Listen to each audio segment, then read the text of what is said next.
Welcome to the Genius Factory. Enjoy the video. You'll start immediately by unlocking the phone and confirming it has power. Make sure it's at least 5% charged so menus respond. Open Settings from your home screen or app drawer, then tap Battery and Device Care. Once there, choose Battery to see power modes.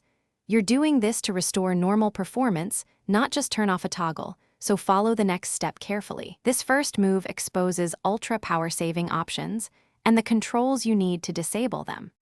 Now tap Power Mode, or the Ultra Power Saving entry you see.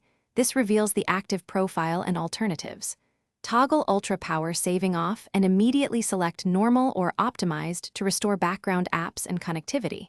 If the phone asks to apply changes or restart, accept. This commits settings and reloads services. Make sure to watch for a small warning about battery drain, because disabling Ultra Mode re-enables high-energy features. Once done, your apps and notifications return to usual behavior. Finish by checking that notifications, Wi-Fi, and mobile data are back. Open an app to confirm background activity. If Ultra Power Saving won't switch off, reboot the phone and repeat the exact steps. Sometimes a restart clears temporary locks. Make sure Device Care and System UI aren't blocked by a profile or admin setting.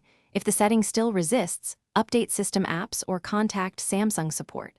One key troubleshooting tip: reboot first, then try the toggle again. That fixes most state issues. Thanks for watching. If you found this helpful, don't forget to like and subscribe.